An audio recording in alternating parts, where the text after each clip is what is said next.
म तपाईहरुलाई देखाउँछु ल यो यो करिब करिब 5 फिट 5.5 फिट छ ल 5.5 फिट छ यो र अब एउटा रेलवे लाइनलाई यति बाटो यति भयो चाहिँ एउटा रेलवे लाइनलाई चाहिँ करिब यति ल रोड गेज भनेको यति बाटो भयो एउटा चाहिँ रेलवे लाइन चाहिँ हिँड्ने भयो है 5.5 फिट छ किनभने उसको ब्रोड टाढो भयो क्या ब्रोड गेजको कुनै यति हुँदो रहेछ मोटामोटी यति हुँदो रहेछ अनि यो एउटा भयो अनि बीचमा दुईवटा ल 11 फिट र बीचको ग्याप टाढो भयो क्या बीचको ग्याप चाहिँ यति राखेपछि फेरि अर्को चाहिँ ब्रोड गेजलाई चाहिँ यसो गर्दाखेरि ल यति गरेर यहाँसम्म चाहिँ करिब यहाँसम्म त्यहाँदेखि यहाँसम्म यति बाटो भयो भने यो ब्रोड गेज डबल लेनको एकदमै समानान्तर रेलवे चाहिँ बनाउन सकिने रहेछ ल यति जग्गा भयो भने किनभने रेलवेलाई चाहिँ हाइवेलाई जस्तो एकदमै ठुलो चौडा चाहिँ चाहिँदैन रेलवे लाइनहरू मैले पनि देखेको छु देश विदेशमा घुम्दाखेरि र यसो गर्दाखेरि कसो होला भन्ने चाहिँ यो हाम्रो हाइवे इन्जिनियर साथीहरू रेलवे इन्जिनियर साथीहरूलाई चाहिँ मेरो एउटा अनुरोध हो फेरि म अन्तमा फेरि त्यही कुरा गर्न चाहन्छु कि म चाहिँ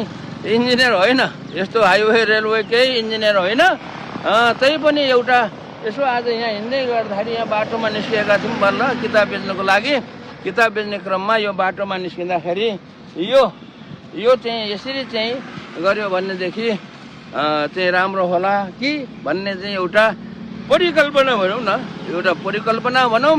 अथवा एउटा उटपटाङ परिकल्पना चाहिँ मलाई यसो आएको हो यो तपाईँहरूलाई कस्तो लाग्छ ल हेर्नुहोस् यति जग्गा छ किनभने यत्रो चौडा यो चाहिँ 50 मिटरको छ यहाँ 50 मिटरको यति लामो बाटोमा चाहिँ यो चौडा छ यहाँ र कुनै घट्टीमा चाहिँ के अरे 24 मिटर हुँदो रहेछ र त्यति चाहिँ जग्गा चाहिँ अलिकति छेउमा चाहिँ आवश्यक परेको ठाउँमा अलिकति बढायो भनेदेखि त एउटै खर्चमा पनि छिटो पनि हुन्छ के मेन कुरा छिटो पनि हुन्छ र यसको कुनै थप चाहिँ खर्च पनि लाग्दैन अलिकति बाहेक र यसरी यो गर्नु होला अहिले हेर्नु यो काठ पनि यहाँ ठ्याक्क मैले पाएँ र यति हो ल यो ब्रोड गेज भनेको एकदम सबैभन्दा अहिले चौडा रेलको जुन चौडा छ चौडाइ चाहिँ त्यो लिक टु लिक चाहिँ यति हुँदो रहेछ र यति बाटो भएपछि त एउटा रेल चलिहाल्यो त के कसो हो साथी हो ल धन्यवाद Getting a shipping quote. अहिले हामी यो पूर्व पश्चिम राजमार्ग महेन्द्र राजमार्गको यो मधेस भेगमा हिँडिरहेका छौँ हुन त हामी पश्चिम महाकालीबाट हिँडिरहेका थियौँ र अहिलेसम्म हामी अहिले यहाँ यो चाहिँ यो झापा जिल्लाको यो कमल गाउँपालिकामा आइरहेका छौँ र अचानक यसरी बाटो हिँड्दाखेरि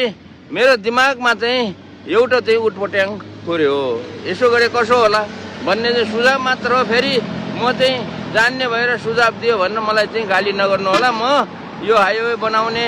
चाहिँ कुराहरूमा म पटक्कै मलाई केही पनि ज्ञान छैन र हाइवे बनाउने कुरा मात्र होइन नेपालमा रेलवे बनाउने जुन एउटा सरकारको एउटा दीर्घकालीन योजना छ र चाहिँ नेपालमा चाहिँ रेलवे ल्याउँछु भनेर जुन कामहरू गर्ने भनेर भइरहेको छ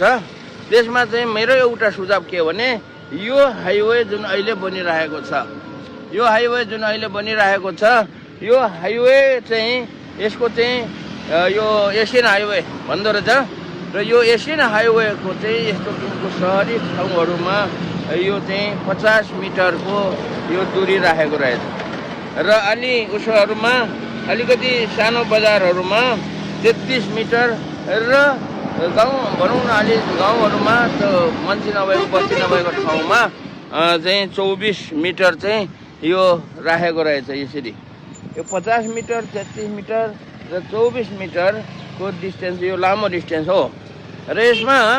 मेरो एउटा सुझाव के हो भने यसरी जुन हाइवेहरू अहिले बनाइँदैछ, एसियन हाइवे भनेको एसियन डेभलपमेन्ट ब्याङ्कबाट लोन लिएर यो बनाउँदै गरेको हाइवे हो र यसैमा चाहिँ एउटा रेलवे लाइन एउटा छेउमा कि त यतापट्टिको छेउमा कि उतापट्टिको छेउमा एउटा चाहिँ रेलवे लाइन पनि बनाए थप्दै गयो भने यो साइडमा अथवा अर्को साइडमा रेलवे लाइन सजिलैसँग यो हाइवे पनि बन्दै जाने र रेलवे पनि थप्दै जाने गर्ने हो भने चाहिँ यो पूर्व पश्चिम रेलवे लाइन चाहिँ छिटो हुन्छ होला। खास गरी मैले अहिले हेर्दाखेरि काँकडभित्रदेखि पतलैयासम्म जो करिब 370 किलोमिटर छ, यो डिस्टेन्स 370 किलोमिटरको डिस्टेन्समा चाहिँ यो पूर्व पश्चिम रेलवे चाहिँ पक्कै एकदमै छिटो बन्छ होला भन्ने चाहिँ मेरो अनुमान छ। किनभने यो यसमा सबै कुराहरू जग्गाको अधिग्रहण गर्ने अझै परेछ भनेदेखि अलिकति ताने हुन्छ। अब झन्डै करिब 1-2-3 मिटर जति यो छेउमा ताने भयो अथवा यता छेउमा उता छेउमा जहाँ तानिन्छ 2-3 मिटर जति तान्ने र यसैबाट चाहिँ डबल लेन एकदम ब्रोड गेज रेलवे लाइन बनाउने। किनभने यसमा पुरा यो रेलवे लाइन चाहिँ बिजुलीको इलेक्ट्रिकबाट चल्ने ट्रेन बनाउने, किनभने बिजुलीको इन्फ्रास्ट्रक्चर थप बनाउनु परेन। अनि अर्को कुरा चाहिँ के हो त भन्दाखेरि अहिले जुन सुन्नमा आएको छ हाम्रो नेपालको रेलवे लाइन भनेर प्लान त गरेको